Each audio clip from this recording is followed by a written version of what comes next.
अस्सलाम वालेकुम स्टूडेंट्स, कैसे हैं आप लोग। उम्मीद करता हूं कि बिल्कुल ठीक होंगे। तो प्रीवियस लेक्चर में हमने डिस्कस किया था फिजिकल लेयर को। तो इस लेक्चर में हम डिस्कस करने जा रहे हैं डाटा लिंक लेयर को। सबसे पहले इसका हम इंट्रोडक्शन देखेंगे और उसके बाद फिर इसको स्टडी भी करेंगे कि इसके कौन कौन से फंक्शंस होते हैं।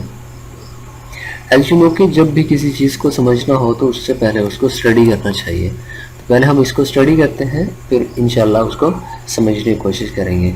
डाटा लिंक लेयर क्या है? Data link layer is second layer of OSI layer. अब यहाँ पर जब हमने पहले लेक्चर में डिस्कस किया था, पहले लेक्चर में हमारे पास सबसे पहले एप्लीकेशन लेयर थी, लेकिन यहाँ हमने जब इसको स्टडी किया तो यहाँ पर हमारे पास सबसे पहले फिजिकल लेयर थी। तो जब हम इसको तरतीब के साथ देख रहे होते हैं तो सबसे पहले एप्लीकेशन लेयर होती है, और जब हम इसको स्टडी कर रहे होते हैं तो सबसे पहले हमारे पास फिजिकल लेयर होती है। तो उसी हिसाब से फिर हमारे पास डाटा लिंक लेयर जो है वो सेकंड नंबर पे है। तो next, this layer is one of the most complicated layers and has complex functionalities and liabilities. Data link layer hide the details of underlying hardware and represent itself to upper layer as medium to communicate. अब यहाँ पर क्या है, जो हमारी data link layer होती है वो बेसिकली एक मीडियम की तरह, जैसे एक अगर हम इसको यूँ कहें कि हमारे पास इंटरमीडिएट की तरह या इंटरमीडिएट मीडियम की तरह काम कर रही होती है, वो गलत नहीं होगा। तो जब इसको थोड़ा आगे देखते हैं तो आपको बिल्कुल ठीक से समझ आ जाएगी इस चीज़ की। Data link layer is responsible for converting data stream to signal bit by bit and to send that over underlying hardware. तो इसमें क्या होता है कि हमारे पास जो नेटवर्क लेयर से डाटा आ रहा होता है, यानी इससे अपर लेयर से जो डाटा आ रहा होता है वो पैकेट्स की फॉर्म में होता है, वो इसको क्या करती है, चेंज करती है फ्रेम्स की फॉर्म में और उसको सेंड कर देती है हार्डवेयर पर। अब हार्डवेयर पर कैसे सेंड करती है उसको भी हम इंशाल्लाह देखेंगे जब इसकी फंक्शनैलिटीज़ को देख रहे होंगे। At the receiving end data link layer picks up data from hardware which are in the form of electric signals, assembles them into a recognizable frame format and then handed over the upper layer. अब यहाँ पर बात क्या हुई है, बात ये हुई है कि जो हमारा डाटा आ रहा होता है इलेक्ट्रिक सिग्नल्स की फॉर्म में, उसको ये फ्रेम्स की फॉर्म में चेंज कर देता है। यानी दो चीज़ें होंगी, जब हमारे पास हम डाटा लिंक लेयर की बात कर रहे होंगे तो हमारे पास साथ में दो चीज़ें और भी डिस्कस हो रही होंगी, एक फिजिकल लेयर और दूसरी हमारे पास नेटवर्क लेयर। फिजिकल लेयर से जो हमारा डाटा आ रहा होगा वो हमारे पास इलेक्ट्रिक सिग्नल्स की फॉर्म में आ रहा होगा, और जो हमारा नेटवर्क लेयर से डाटा आ रहा होगा वो हमारा पैकेट्स की फॉर्म में आ रहा होगा। तो डाटा लिंक लेयर क्या करेगी, डाटा लिंक लेयर ये करेगी जो हमारे पास नेटवर्क लेयर से डाटा आ रहा होगा उसको पैकेट्स की बजाय फ्रेम्स में चेंज करेगी। यानी उसमें जो डाटा होगा डाटा लिंक लेयर पर वो पैकेट्स की फॉर्म में होगा और उसको वो चेंज कर देगी इसमें फ्रेम्स की फॉर्म में। और यहाँ पर जो हमारा डाटा होगा यानी फिजिकल लेयर की तरफ से जो डाटा होगा वो इलेक्ट्रिक सिग्नल्स की फॉर्म में होगा और वो उसको भी फ्रेम्स में ही चेंज कर देगी। अब ये क्यों चेंज करेगी, कैसे चेंज करेगी, इस चीज़ को भी हम देखेंगे जब हम डाटा लिंक लेयर के फंक्शंस को देख रहे होंगे।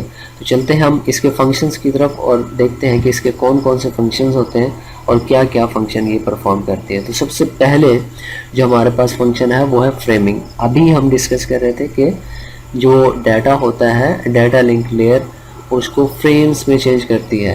डेफिनेटली वही फ्रेम्स जो हैं उनका कोई फिर एड्रेस भी होता है। यानी अगर चलें इसको हम जो हेडिंग्स हैं उनको देख लेते हैं और फिर डिटेल से फिर हम इसको एक एक करके डिस्कस करते हैं।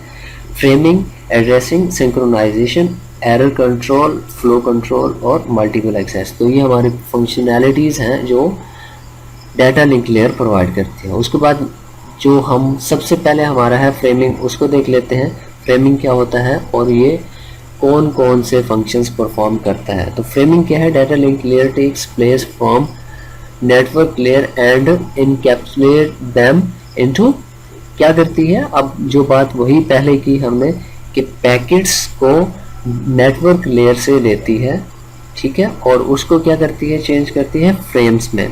अब फ्रेम्स क्या है, छोटे छोटे पैकेट्स जो होते हैं। अब डाटा आप पे अगर हम बात करें कि जो पैकेट्स होते हैं वो लार्ज कलेक्शन ऑफ डाटा हो गया, और जो हमारे फ्रेम्स होते हैं वो स्मॉल कलेक्शन ऑफ डाटा हो गया। अब उसके बाद नेक्स्ट क्या होता है, that it send each frame bit by bit on hardware. अब यहाँ पर ये बात आपको क्लियर होगी कि हमारे जो पैकेट्स होते हैं उनको फ्रेम्स में क्यों चेंज किया जाता है। अब उसके बाद नेक्स्ट क्या है, यानी मीन टू से कि हमारे जो एक पैकेट है, अगर मैं यूँ जर्नल एग्जांपल दूँ आपको कि एक बहुत बड़ा ढेर लगा हुआ है किसी चीज़ का, तो हमने उसको एक छोटे छोटे पैकेट में बंद कर दिया है, तो उस चीज़ को कहा जाता है कि हमने किसी चीज़ को इनकैप्सुलेट कर दिया। मीन हमने एक कोई बड़ी मिकदार में कोई भी चीज़ थी, चीनी थी या कुछ और था, वो ढेर लगा हुआ था, हमने उसको पैकेट्स में बंद कर दिया, तो ये हमारे पास क्या हो गया, हमने उसको इनकैप्सुलेट कर दिया और उसके बाद फिर उसको bit by bit data send कर दिया। सॉरी फॉर दिस एग्जांपल, अगर आपको थोड़ा ऑड फील हुआ तो, बट इट्स ओके, चीज़ समझ आनी चाहिए। At the receiver end data link layer pick up signals from the hardware. Previous बात फिर यहाँ पर आगे, क्योंकि हम फंक्शन की बात कर रहे हैं, तो यहाँ पर क्या है कि सिग्नल्स वो पिक करती है हार्डवेयर से and assembles them into frames, तो डेफिनेटली फिर उनको फ्रेम्स में चेंज कर देती है। तो ये हमारे पास डाटा लिंक लेयर की फ्रेमिंग का फंक्शन था। उसके बाद नेक्स्ट हमारे पास जो फंक्शन है वो है एड्रेसिंग का फंक्शन। अब जब हम बात कर रहे होते हैं ना कि फ्रेमिंग में फिर जितना भी डाटा होता है उनके डेफिनेटली कोई ना कोई एड्रेसेस भी होते हैं। तो यहाँ पर क्या है, data link layer provides the layer to hardware addresses mechanism. Hardware addresses is assumed to be a unique on link। तो यहाँ पर बेसिक बात क्या है, बेसिक बात ये है कि जब भी हमारा डाटा होता है, या हम अगर बात करते हैं कि उसमें कितने बिट्स मौजूद हैं, कौन सा बिट कहाँ पर मौजूद है और कितने डाटा के आइटम्स मौजूद हैं, ये सारी चीज़ें हमें तब पता चलती है जब हम उनको कोई ना कोई एड्रेस दे रहे होते हैं। It is coded into hardware at the time of manufacturing. तो इसमें को फिर क्या किया जाता है, हार्डवेयर में इनकोड कर दिया जाता है जब हम उसको मैन्युफैक्चर कर रहे होते हैं। यानी अब एक तरफ से सिग्नल है, दूसरी तरफ से हमारे पास डाटा है।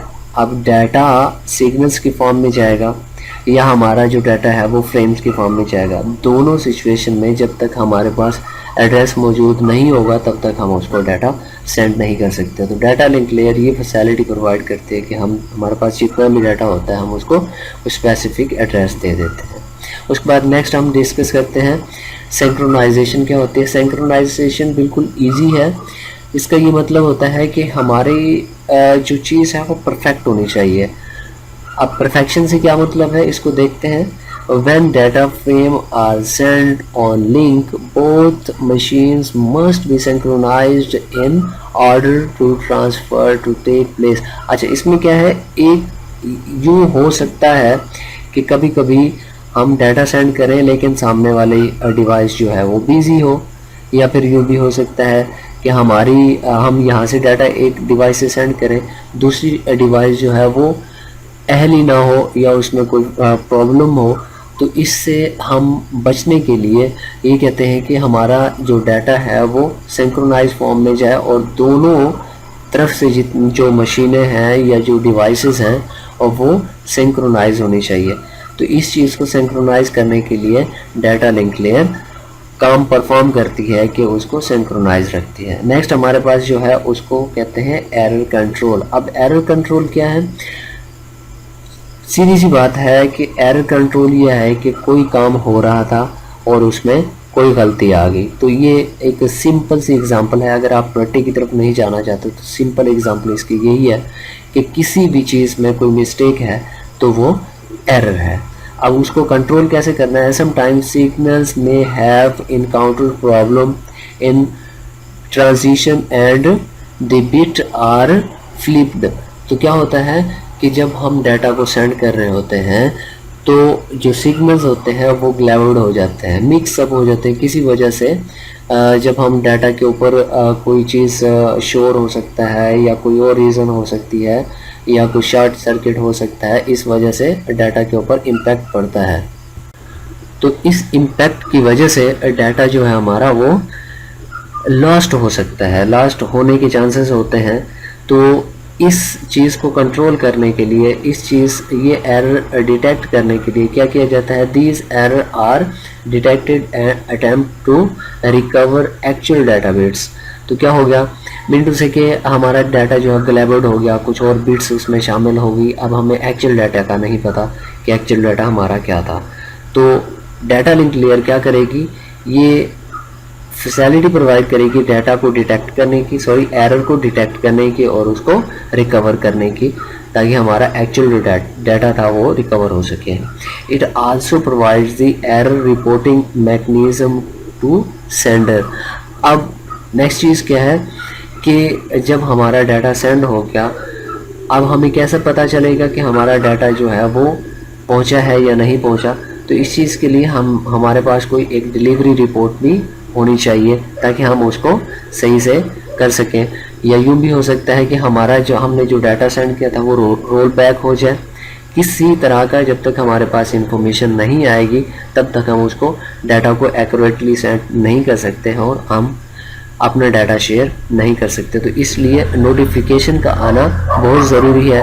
तो जो डाटा लिंक लेयर होती है ये फैसिलिटी प्रोवाइड करती है कि जो सेंडर होता है उसको नोटिफिकेशन प्रोवाइड करती है किसी भी किस्म का अगर कोई एरर हो जाए। उसके बाद नेक्स्ट हमारे पास है फ्लो कंट्रोल। अब फ्लो कंट्रोल का क्या मतलब है, फ्लो कंट्रोल डेफिनेटली, इससे पहले मैं आपको एक एग्जांपल दूं छोटी सी, कि जब भी हम किसी रास्ते पर चलते हैं तो रास्ता जितना होगा उतनी उसकी कैपेसिटी के मुताबिक हम चल सकते हैं। अब ये नहीं हो सकता कि हम किसी एक छोटे से रोड पर कोई बड़ी सी चीज़ चला दें, तो वो कंपैटिबल नहीं होगा। तो इस सिचुएशन में क्या होता है, stations on the same link में हैव डिफरेंट स्पीड और कैपेसिटी।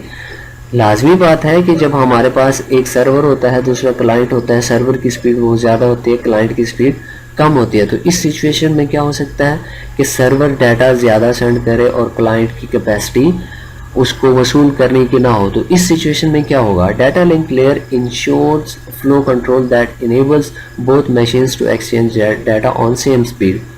तो क्या करता है, डाटा लिंक लेयर उसको इस सिचुएशन में सीक्वेंस करता है कि जो हाई स्पीड में डाटा रिसीव करने वाली डिवाइस है या हाई स्पीड में डाटा सेंड करने वाली डिवाइस है, उसको इस तरह मैनेज करती है, उसको ऐसी टेक्निक प्रोवाइड करती है जिसमें वो दोनों मशीन्स इतनी कंपैटिबल हो जाती है कि वो एक दूसरे को अंडरस्टैंड करती है और सेम स्पीड के साथ डाटा सेंड और रिसीव कर सकती है।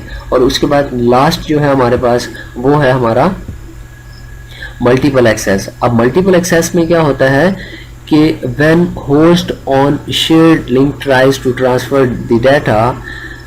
अब यहाँ पर ये बात समझने की है कि जब हमारे पास 5-6 जो डिवाइसेस हैं या होस्ट्स हैं या क्लाइंट भी कह सकते हैं, डजंट मैटर, हमारे पास मशीन्स कह लें या कुछ भी आप कह सकते हैं, इससे कोई फ़र्क नहीं पड़ता। मैं यहाँ पर होस्ट मेंशन कर रहा हूँ। तो जब हमारे होस्ट डिफरेंट किस्म के होते हैं वो कनेक्ट होते हैं एक लिंक्ड शेयर्ड लिंक के साथ, तो उसमें क्या होता है कि डाटा सेम टाइम पर भी सेंड किया जा सकता है। तो उसमें क्या होता है, it is a high probability of collision. तो क्या होता है, जब 2 या 2 से ज़्यादा होस्ट सेम टाइम पर डाटा सेंड कर दें तो उसमें चांसेस होते हैं कि वो कोलाइड हो जाए। अब कोलाइजन के बाद क्या होता है, कोलाइजन के बाद सिंपली ये होता है कि हमारा डाटा लॉस्ट हो जाता है। तो इस चीज़ से बचने के लिए क्या, data link layer provides the mechanism such as CSMA code है एक, जिसको हम कहते हैं प्रोटोकॉल CD, तो capability of accessing the shared media among multiple systems. तो इसमें ये एक प्रोटोकॉल है, हम अलोवा में इसको डिस्कस करेंगे इंशाल्लाह। जब हम अलोवा को डिस्कस कर रहे होंगे तो इसको डीपली डिस्कस करेंगे। तो इसको वैसे कहा जाता है CSMA, clear sense multiple access या क्लियर डिटेक्शन। मीन के अगर कहीं पर कोलाइजन हो गया है तो उसको रिकवर करने के लिए हम एक प्रोटोकॉल यूज़ करते हैं जिसको CSMA या CD कहा जाता है। तो ये था हमारा आज का लेक्चर। उम्मीद करता हूँ कि आपको पसंद आया होगा। एक चीज़ जो मैं यहाँ पर नोट कोड करता जाऊँ वो ये है कि मेरे चैनल को आप लोग सब्सक्राइब करें, वीडियो को शेयर किया करें, ताकि मेरा जो लेक्चर है वो ज़्यादा से ज़्यादा लोगों तक पहुंच सके और लोग इससे ज़्यादा मुस्तफ़ीद हो सकें। वीडियो वॉच करने का शुक्रिया। Thank you so much. अल्लाह हाफ़िज़।